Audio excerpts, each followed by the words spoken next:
All right, here we are again, Lockie from Outback Tour with another walkthrough. Now, we have actually done this one before. This is the Plus tent. We originally did that, it's probably about a year ago, but we are another year in the game, another year wiser. And when we first brought this one out, we hadn't really released that many to the market yet. Like, we've done all our testing obviously, but it was a relatively new product. Now we've had thousands of these bad boys go out the door, so there's a little bit more to talk about, a little bit of refinement that we've done. We've changed a few things since that original video, which I'll jump into shortly. But all in all, this tent, it exceeded all our expectations. It was everything everyone wanted from the original range. We made it higher so we could get all our pillows and bedding inside. We went from high density to memory foam mattress. We increased the canvas thickness, and of course, we had awning compatibility. So with all that said, I'll jump in and do a full walkthrough, so this will be a long one again, but you know, thanks for watching and get into it. The first thing we'll get into is how to attach the awning. This is probably the most, not everyone watches these videos, so we'll put this at the start just so if you are here on how to mount the awning, we can get that over and done with. You don't have to flick through the whole video and find it. So 2 ways to mount the awning, the Outback Tour 270. We've got our independent brackets. So these are a fully stainless steel bracket that are height adjustable. So we can either attach the awning independently, or if you bought our awning, you will have been given 3 of these. Now these are just an extrusion. They've been working really well. They've got different slots. So if you do have a different awning, I won't name brands, but you just reach out and I'll let you know if they work. Our hole centers are 105 mil apart. So we're generally in this top hole and then that one down there. So if you do have a different brand, it'll still work. You just reach out and I'll send you a measurement of these hole centers. Now, if you buy our awning, you will have 3 of these already, and you'll have the ability to mount independent. So independent, I've got a full video as well on how to mount an awning independent, so I'll link that below. The reason I say independent is because I won't go too far into it, but in our opinion, and this always will be our opinion and always has been, if you can bolt your awning independently to your tent, it is a far superior way to do it. Even though this tent is engineered to hold the awning up to 30 kilos, which is what our awning is. Obviously, it can hold a little bit more, but we just blanket it at 30. That's what our awnings are. That's why we know it works.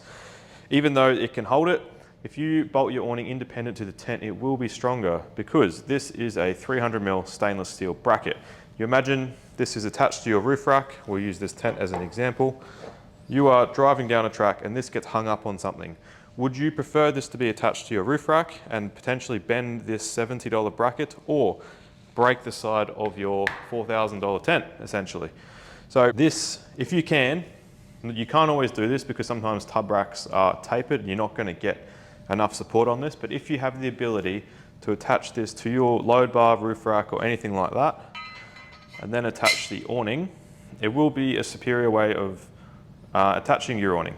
Imagine also wind gets under it, you might damage this bracket, whatever, it's 70 bucks, you might damage the awning, although unfortunate, you're going to have a $1,400 weekend instead of a $5.5 grand weekend if you break the tent.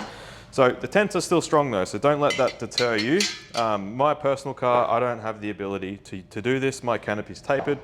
So same as Christian's, the other owner of Outback Tour. So we have attached our awnings to our tent, but we take responsibility and we know that it is attached to the tent. So we're going to peg our awnings down and we're not going to try not to bin our cars into trees anyway.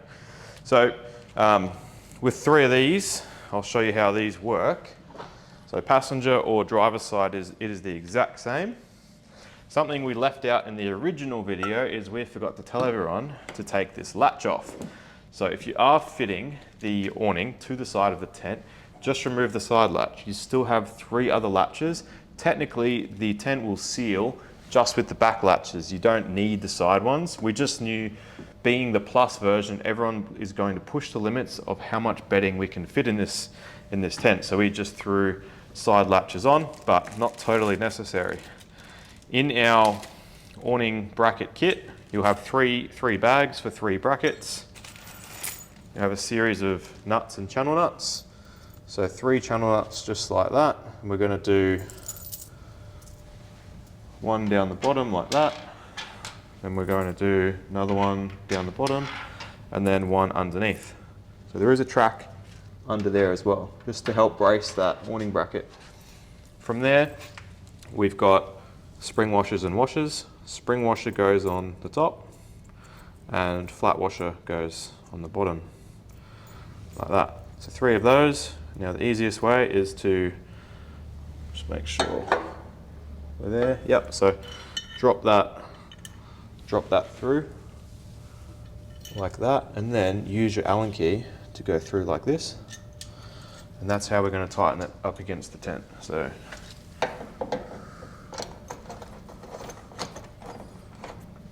that's essentially it. So where I like to put these, I like to put one pretty much as far back as I can go on the tent.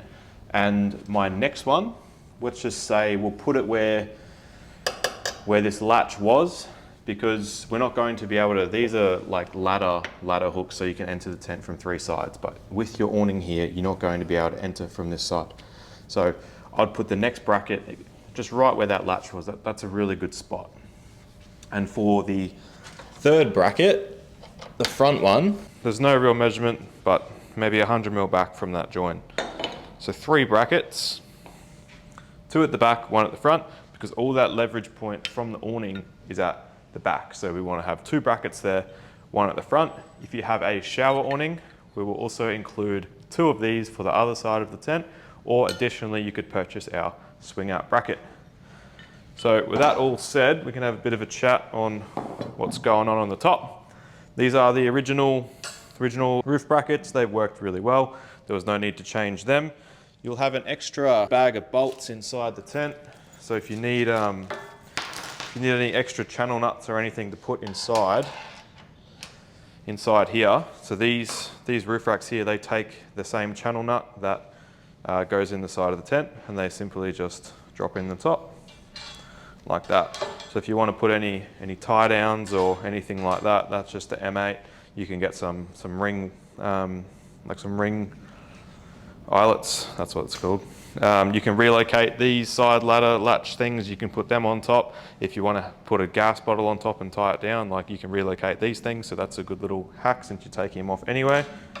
The roof racks, they are height adjustable. When they come, we want everything packed low, so we've got it on the bottom setting. But all you would do if you wanted to raise this roof bar is remove these 2 bolts and put it on the top extrusion rather than the bottom. You can also undo this and put this bar on top. So a few different options for that orientation. We'll flip over to here. We've already got the solar panel assembled on this one. I'll just explain one more thing about the orientation. So if you've got, this is how it comes out the box. If you want to put 1 bar on either side of the solar panel, so you imagine you took that one off, we raised it to the higher height and put it here, then you can put surfboards over the top. You can do ladders, anything like that. You're a tradie. You don't have to take this tent off, you can leave it on, so you'll be able to clear that panel. You'll lose like a little bit of power out of it, but it won't be too bad. It is monocrystal, so it won't blank the whole panel off. You'll still be able to get some power in there. So surfboards can go on top, everything like that. Okay, so your solar panel brackets are already installed on the tent. So when you email me asking me where they are, they're on the tent already. It has happened a couple of times, so just thought I'd make mention of that. Now, 3 Allen key bolts, they got the spring washer behind them. Undo those guys, and then we will flip it over and to attach our panel. So with the 1.4 Plus, you'll have a 230 watt Roam Gear solar panel, and with the 1.2 Plus, you'll have a 200 watt Roam Gear solar panel. All your specifications for the panel are on the back of it, just there. So take a photo of that before we install it, otherwise you won't know what's going on. And we've got a bag of bolts. In our bag of bolts, we've got some 12, oh, there we go, drop that. Some 12mm Allen key bolts, just like that, with some nylocks. So they're the ones you want to find in the kit. So they are a 12mm thread. We don't want to, I'll just say this now, if you bought the awning and you've got the riser plates, you'll have this packet. Very important, we don't mix these bolts up with our solar panel bolts. I'll show you why. These bolts for the riser plates, they're a 16mm thread. So although they look the same, they're a little bit longer. If you use the 16mm ones in the panel, it's way too long. And what it will do, it'll tighten against this glass and you will actually crack the panel. So We've separated them for a reason. There's no reason we're gonna cross-contaminate anything, so keep them separate. I just wanted to throw that out there to make sure no one does it. So, solar panel brackets are on, they're a slotted hole. It's like just over the middle is where it needs to be, but we'll check that with a tape measure anyway. And what we do here, we get our nylock, slide that underneath, and then drop our 12mm Allen head bolt on top. Get that thread started, and we can use our Allen key and spanner to tighten that up. Before we tighten these all the way up, we want to leave a little bit of movement there because these are a slotted rack. Just in case this was bent at a slightly different angle, we did put a slot there just to give a bit of movement. So this tent, the 1.4 is 1455 wide, double check, but pretty sure I'm right. Fit one or two of these in my time. So we want to take a measurement from one side of the solar bracket to the other, and we're going to take the measurement from down the bottom because the bottom can't move, that's where our bend is. The top can move, it's a stainless bracket, so pretty rigid. So put our tape down the bottom and make sure we are at 1455 and make any adjustments we need. Once that's in, we will tighten all these up. I've already done all the other ones on the panel, just so this video doesn't go too long. We'll chuck this one in, and then from there we'll flip it over and install onto our tent. So one thing I'll just explain that we changed from the original Plus tent, we used to have a C hinge. So these are our hinges now. If you just I'll come over here. We used to run the hinge like this. We just did it because we thought it would stabilize the shell a little bit more. Not that it needed more stabilizing, but we just wanted to be a little bit different and, you know, always changing things. One thing that we didn't really like about this hinge system is when you fit that front awning bracket, you had to remove that down, and then there's a lot of pressure on the shell itself. So if you ever did that while the tent was open, which some people did, it actually moved the shell off center. So we had to go through with everyone on how to reset the shell. So it wasn't like a big issue or anything, but like I said, there was a few things that we've changed since the original design, and we've gone back to like a more traditional sort of hinge, which looks nice. We just took there's normally like a section in the middle. We took that out just to be a little bit different from all the other tents we sell and everyone else on the market. So new hinge design on these ones, they're working really well.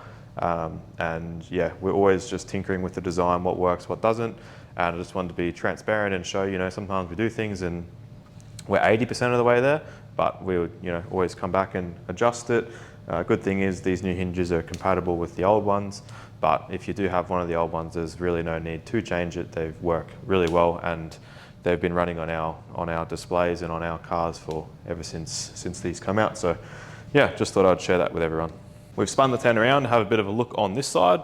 We've changed the handle on them. We've gone to a full aluminium handle on all the tents now, powder coated. We used to have that sort of rope style, but wasn't really a fan of it because when you go up and you grab it, because it's rope, it was pulling your knuckles against the tent. So it was actually putting a bit of pressure on your hands. So it just works out better to do these sort of handles. So we've made the switch on all the tents. Put a couple little fancy logos in the roof bars, just, you know, finishing touches. All right, we're opening it up. If your name's Simon, keep your pants on. No, seriously, there was a guy called Simon who did send us a photo of his pecker once, which was quite interesting. I think he was that excited to see the tent. He actually sent us that photo, and I am scarred for life. So keep your pants on, everyone at home. Simon, if you're watching, I'm bloody scarred, mate. But yeah, right here, let's get this thing opened. There it is, straight off the bat. We've got our new logo on our pull strap. Just, yeah, like I said, refining the original design, just doing little things like this. I think it looks great, just finishes it off. So with this one here, I'll normally just throw it over the top. There we go, makes for an easy fitting. We've got our bungee cord. Now this one, we put extra pressure on this. It is bloody, like it's actually taking the struts down. It's got so much pressure on it, just to really pull this thing in when it comes down.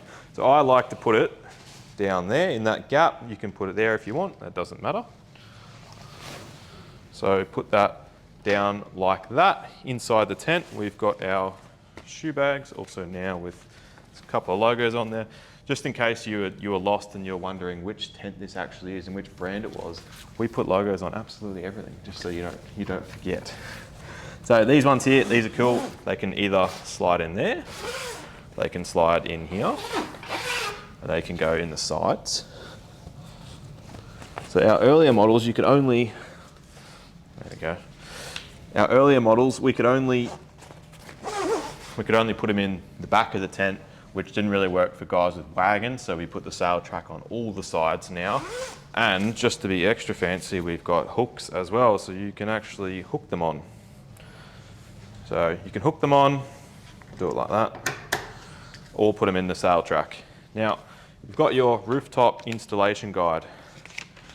This has, a couple little things in there about how to mount it and, how many people it takes to lift it and whatnot. Honestly, you're not going to read it. It's going to go in the bin, and that's why we're here watching this video. So continue to watch. If you wanted the spacings and whatnot and the maximum spacings, it is good info on there, but it is a little bit outdated. I might have to get Mr. Michael, our graphic designer / content creator / everything else, man who wears many hats holding the camera, to create better instructions. But anyway, chuck them out. We've got our other shoe bag, because you do get two, his and hers, one on each side. Clip that one off and chuck him back on the side so it looks nice. Oh. All right, so in there, then we'll get our poles in here. So everything's pretty much inside the tent, guys, including your installation kit. Your fitting kit is inside the tent as well. Open that up, chuck him over there. Now, all these are the exact same size, so you can't get confused about where to put them. We have 4 of them.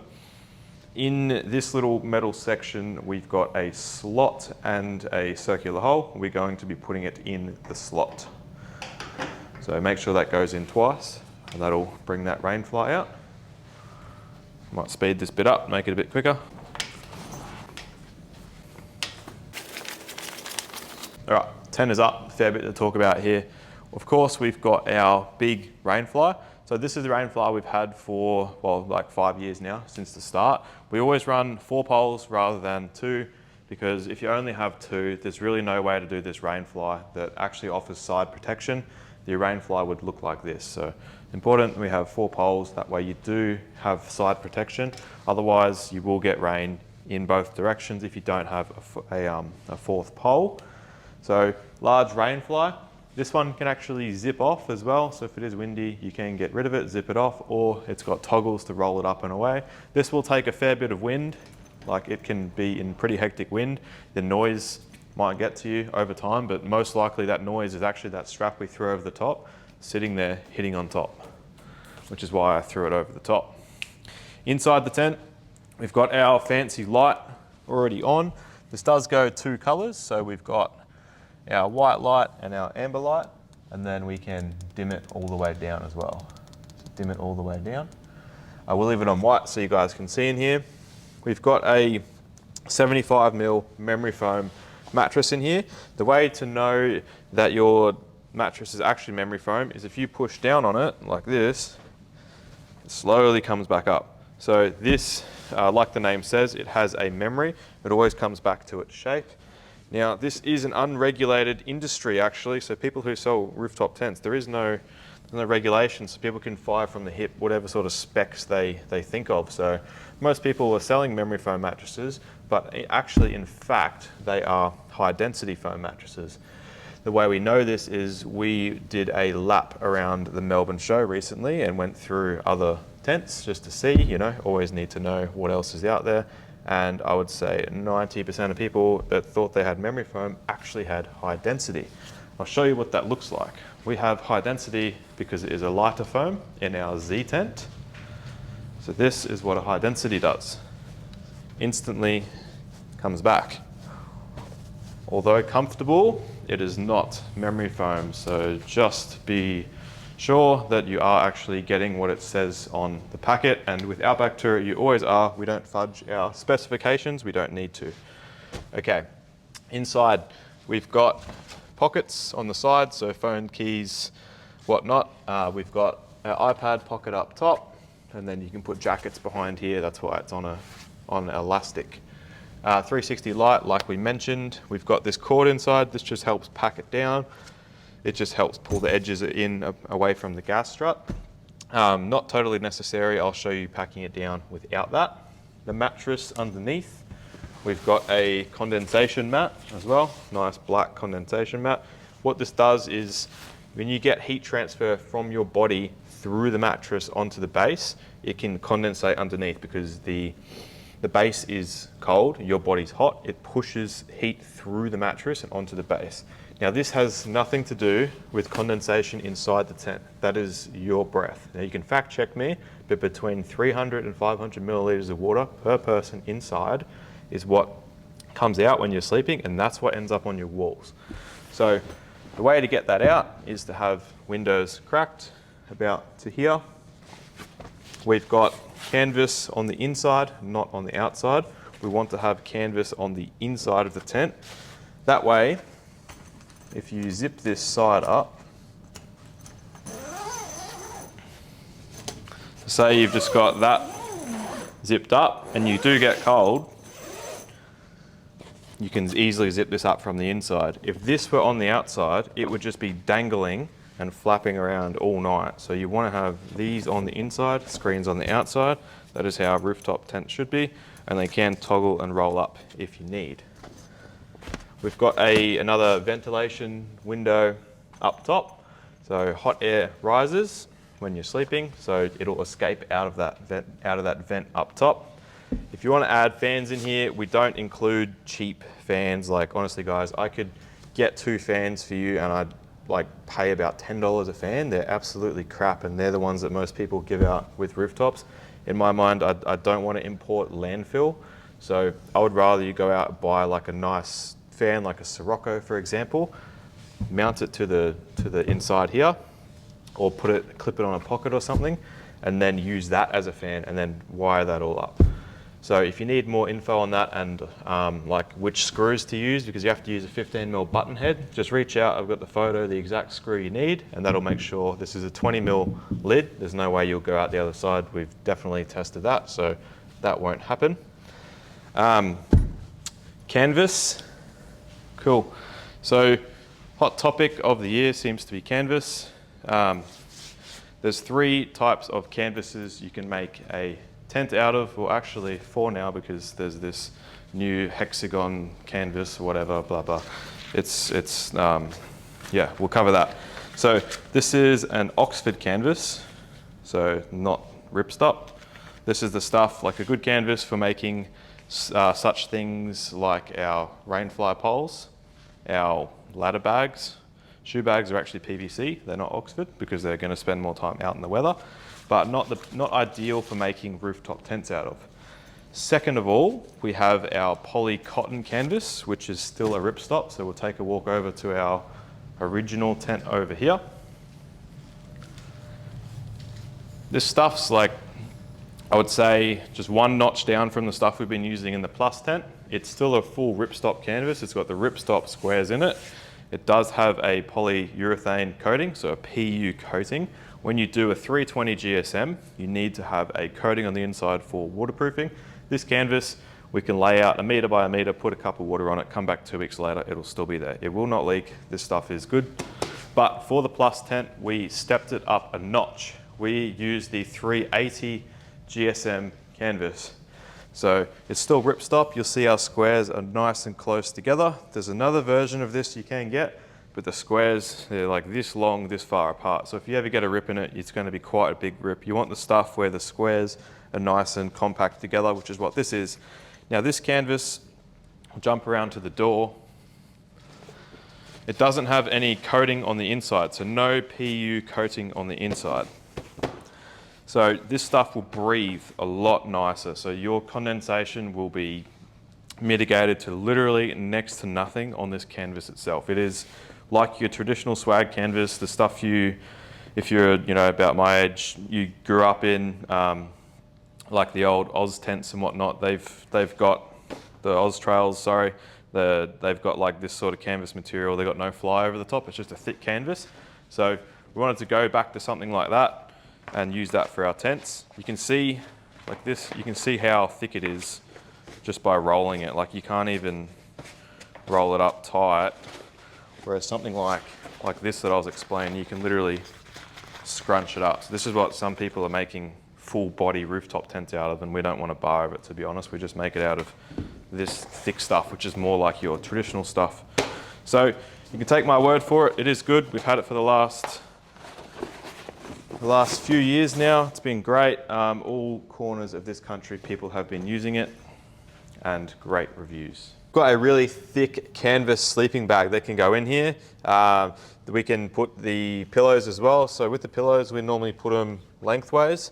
And I'm not talking about scam pillows that you might find with some tents. They give you some pillows, but you're gonna get a sore neck. I'm talking pillows from your house, the ones you actually sleep on every night. They will fit inside the tent. You could get up to 4 in here, like 1, 2, 3, 4, and then close the lid up nicely. So you can fit all that in there with your sheets and everything, blankets, and it is good to go. Serviceability, replaceability of these rooftops. So everything on this whole tent is bolted to the external extrusion. We don't do any internal gas struts or anything like that. Reason being is if you do an internal strut, you do have to rivet it to the base and up in there.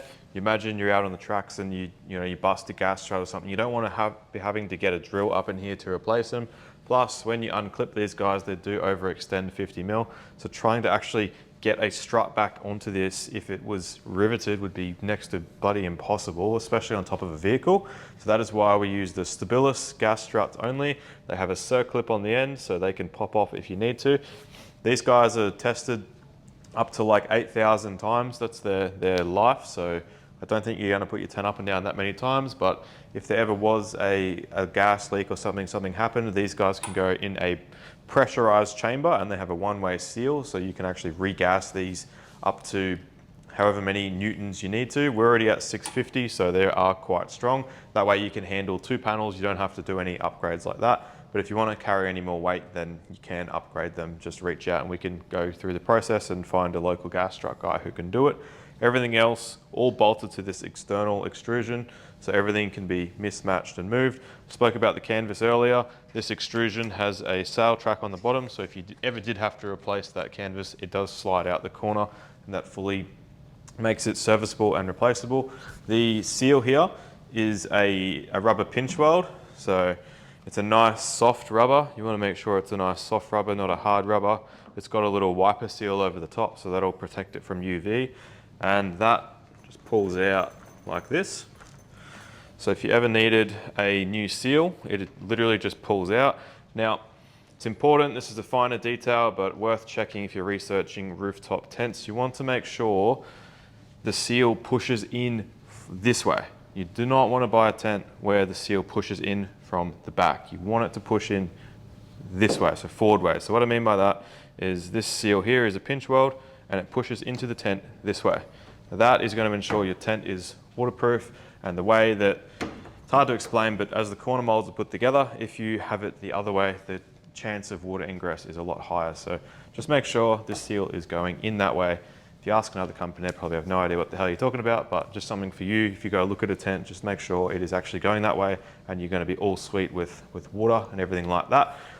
We keep these on the shelf, so if you ever break it or something happens to it, we can change it. It is super easy to change. Anyone can do it.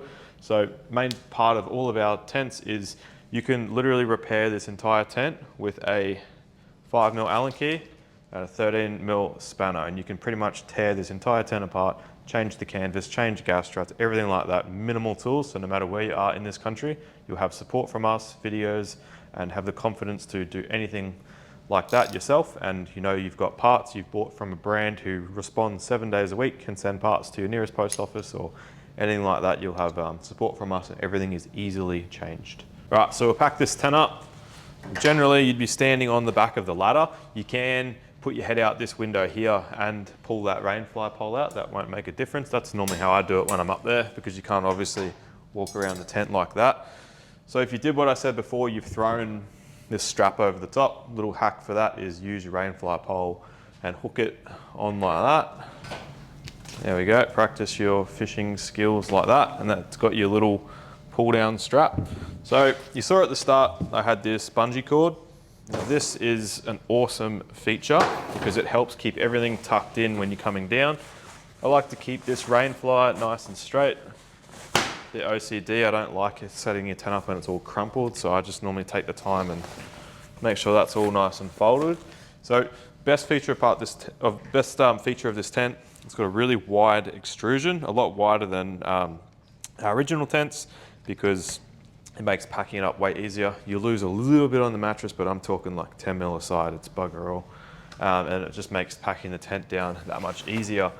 So this tent is very easy to pack down. You don't have to get on and off your ladder and back and forth. You can truly do all of it from the back. So you pull it down, and then literally, it's just that, like the Rainfly. It was literally like nothing. If that doesn't sell it to you, like if you had to watch us put up our original tent compared to that and just see how easily that packs up, like it's literally chalk and cheese. That is, it doesn't get any easier than that. Having that wide extrusion just makes your life so much easier. And then we do our latches up like that. You got 4 or you got 3 if you put the awning on. So 4 of those go up. If they start to get a little stiff over time, just hit them with a bit of silicone spray and that'll get them back to brand new again. Like dust in them over a period of time, they might get a bit stiff, but put a bit of silicone spray in them and that gets them back to brand new. So ladders, I guess not as much of a big deal these days as what this used to be. Most people have, other brands have sort of done the same thing now, but we've been doing this for many years now, having the wide step ladder. We actually never sold a tent that had a thin ladder on it because the wide steps is very good. So you don't want to have a product that actually physically hurts you. That's not good. So on the ladders, that's what a normal step would look like. If you can see that thin one up there, and then that's what our step looks like. So we've got it's around a 15-degree pitch with another extrusion that sits over the top of the ladder, which gives you a wide step. So if you climb up this thing barefoot, it's not going to hurt like hell. Even if you climb up them in like a cheap pair of shoes, my cameraman's wearing some cheap bloody Kmart sneakers at the moment. He'd know about it if he went up on the normal steps without the wide steps. It bloody hurts your feet. So make sure you're always getting a ladder with wide steps, and yeah, it won't hurt your feet. So that gets stored in a ladder bag like this. Now, we'd prefer it if you kept these out of your tent. Like, yes, technically it will fit inside the tent, it comes in the tent, but by the time you put a pillow in there and you put everything in there, you are taking up a bit of internal real estate. So we give you the nice PVC bag to store separately, plus you generally need the ladder to close the tent, so it is hard to put it in the tent when you're standing on it. I know it sounds kind of silly, but yeah, just keep it separate, and then you're not going to damage anything inside, and most of the time it's all dirty anyway, so that's why we give you the bag, keep it separate. So in the ladder bag is your fitting kit. It's also got your solar panel bolts that we ran through before. That's a nice little bag like that. So this has all your fitting kit and everything. So what we're looking for here is this little bag here of extrusion slide plates, and we're also looking for these here. So four of those and 8 of those. I think there's actually 10 now. We gave you a couple of extras. And these are your bolts here, your long M8 bolts. We'll jump under the tent and we'll run through exactly how to fit this thing. So in our kit, like I was saying, we got 8 of these plates and then 8 bolts. I think there's actually 10 now. We gave a couple spares. So these are just the aluminium extrusion slide plate where the bolts lock into. This is a 14mm head and that locks in like that. We did a 14mm head because there's a bit more grip range on an M8. We want to give you as much chance as possible for this not bloody coming off your roof, so we've done everything we can. That goes in the bottom like that, and then another one like so. And then we've got a plate underneath like that, and then this goes around your crossbars. So if you've got like a base rack or whatnot, this will go around your base rack. You've got Rhino crossbars, any crossbars, your Yakima rack, it'll clamp around the horizontal cross sections. We do have a few videos on how to fit to Rhino racks and other sort of systems, but that's the general consensus of it. So eight bolts and 4 plates, and they clamp around. Then you put your nut and washer underneath, and then you put your nice little dress plug in the end like that, which finishes it off, and that just stops any water and debris going in the rails, any whistling or anything like that. So that is how it works. Now a few little tips. So if this bolt is too long, we've given you longer bolts because you can always cut some off, you can't add it on. Now if you cut this off, you're going to damage that thread. It's never going to be cut properly because your grinding disc is like 2 mil thick. So what we suggest is getting a nylock nut like this, or one without a nylock, wind that on to here, then cut it off, and then wind this off backwards, and that'll re-thread that bolt. So speaking from experience, it is a lot easier. You don't have to do that, but when your hands are under the car and you can hardly get them in, trying to get this on, if you've cut the end off, you're going to have a hell of a time. So just do what I said, wind a nut up, cut it, and then wind it back over itself. So that's if they're too long. If these are too short, the only reason this would be too short is if you're trying to go through like a canopy, or you've got the tent spaced up and you just need a bit more depth. These are a standard M8 stainless steel bolt, so that you can buy them from Bunnings. The only catch is you can't get them from Bunnings or even any fastener shop with the 14mm head. These are made specially. So instead of the 14mm head, it is all sweet because this is a tight hole. We can do a 13mm head. The only thing is, it will spin a little bit inside here. So not to worry, even if it spins a little bit, it's still never going to pull through. But what you want to do is, you want to get a nut just like this, but without that nylock in it, that nylon. And then when this is in, you want to tighten this nut all the way up without the nylon in it. And that'll stop that bolt from spinning. And then you want to put the nylock underneath. So go one without it and then one with it, and that'll stop it spinning inside there. So mounting the tent, in that booklet I showed you before, it does give you the minimum spacings of the tent and the maximum spacings. So minimum spacing of 2 crossbars is 850 millimeters apart, center to center. Maximum spacing, 1600. So if you've got a headboard and you've got a rear ladder rack, we don't want to be more than 1600. If you are at like 1800, sometimes people are, send us a message. We've got a few solutions on how to do it that doesn't involve moving any of your setup, so that's super easy. And then the last thing is, we don't want to have any more than 500mm overhang. So say your rails are here like this, you're all good to have 1600mm in the middle, we just don't want any more than 500 on the ends. So if that's going to happen, like you got a tub rack or something, you just add another bar to your cab for the tent to rest on. We don't have to fit to it, but we don't want to have this tent unsupported on the ends more than 500mm. Power on the tent, we've got a pre-plumbed Anderson plug on the bottom. So to get power to those sockets that we showed inside before, we need to run a positive and negative with the Anderson plug down from the bottom of the tent down to your battery connection. Like you're plugging in any appliance, a fridge or anything like that, we want to fuse it down at the battery source, so 10 amp fuse. There is also a 10 amp fuse underneath. So yeah, we're doubling up on fuses, but that is good practice to, have fuses everywhere. So 10 amp fuse, that'll get that done.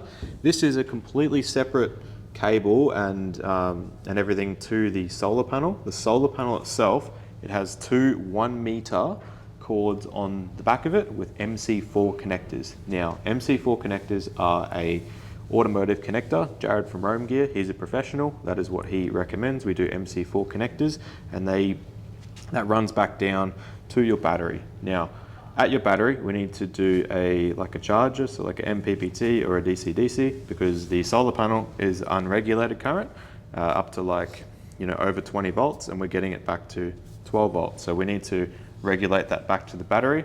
So to reiterate, the solar panel will charge your battery. So power from the sun goes through, charges your battery. From your battery, like it's an appliance, we're running a cord back up to the bottom of the tent to charge everything. Now, for cable sizing and everything like that, that all depends on how far we are running cables, so we can't really recommend anything like that. But what we would recommend you doing is researching your own 12 volt system And if you are a bit unsure, it pays to reach out to an auto electrician. It's really not going to be an expensive job. We're talking maybe an hour's work for an auto electrician to hook up your solar panel and hook up your 12 volt underneath. All right, now if you bought an awning off us or you have a different awning, then just let us know. If you have a different awning, we sell these in sets of 3. If you got our awning, you would have gotten 3 of these plates included. And what this is, you imagine you had your awning mounted to the side of the tent. That's going to sit nice and snug here, and it's going to wrap around the back like that. When that happens, you're not going to get this Rainfly pole in, because that goes in like this. And this is exactly where your awning is sitting. But we have the perfect solution. For many years, we used to do like an offset Z pole, but we've kind of done away with that the last, I could say, year or so. So for now, what we're doing is it's more of like a plate relocation kit. And the way that works is we get 3 of these, and then this is your pole receiver. This is a 3D molded piece of plastic, I suppose. No, that sounds shit, doesn't it? No. All right. This is a 3D molded Rainfly receiver. This gets bolted onto here. So you need to be aware this is directional. This can either go this way or this way, and that'll depend on which way the pole goes. If you line up the slot and the slot, you'll see which way this goes. So this one goes on the diagonal like that. So that's the way we'll mount it. And then that sits on top like that. We've got our 16mm bolts, 2 16mm bolts, go in like that. Then we'll flip it over and then put our nuts on the back, like that. Next step will be, we will remove this. I'm not going to do it, but you'll get the idea. So we remove this side latch here, like that. Take that one off, that Rainfly receiver. You've already got the channel nuts in there. And then we'll need 2 16mm bolts again in our bolt pack. So 16mm bolts will go in as a replacement. And the important part is you'll also have 6 of these little spaces. Now we need to put these behind like this, because when the seal comes down, we don't want anything to grab the side of the seal or push it out. Without these spaces, it will push the seal out a bit, which we don't want. So we want to put these spaces behind like this, and then that will be our relocation plate for our Rainfly pole, just like that. So 2 spaces behind, that way we're not going to grab anything on the way down. It also means when it comes up, the seal's not going to grab these nuts behind. So 3 of those. You might not necessarily use the one on the far back corner, but we just gave them to you anyway. The only thing we need to do additional to that is when we put this plate on the side, because we've now moved this location 105mm up, our original pole is now 105mm too long. So all we need to do is cut this pole on the top side of the V. You can also put it in a vise, bend it down, and it will break there, but generally cutting that. And I know you guys, you bought a rooftop tent, not a laptop, so you are a resourceful bunch, and you'll have access to someone who can chop that for you, and it'll be pretty easy. If you're in the area, bring it around, we can happily chop it for you. We just didn't want to include like 13 different poles for everyone. You get 4 poles, cut it to suit, and then that'll be perfect. Okay guys, that pretty much wraps us up for the 1.2, 1.4 plus tent walkthrough, the updated one. Now, we wanted to film this one again. As I said, there was a couple of changes here and there. We've had a lot of these in every corner of the country now, so we've really done the research. We've sent them out everywhere, all climates, hot, cold, desert, Tassie, like everywhere. All the reviews on this tent has been great. Everyone's loving the mattress. Honestly, in the original tents, we probably had, I'd say like a 70-30 split on mattress. Now we've nailed that down to like a 90-10. You're never gonna get it to 100, but it is pretty bloody good. We also have the self-inflating mattresses as well if you wanted to add something to this tent, but pretty much this tent comes locked and loaded with every single thing you'd ever want. There isn't really a whole lot more you could add to it, and they've been pretty popular. So again, thank you for watching. If you need anything or you wanna reach out, you've got any questions on how to fit to my setup or your specific setup, I promise you're not annoying us by reaching out multiple times. It's all good, like we love it. We work 7 days a week. We have for the past 5 years. We put our heart and soul into this business and our products. Just reach out. We'll get everything sorted for you. Make sure you've picked the exact right tent for you, and we are more than happy to help. So again, thank you. See ya.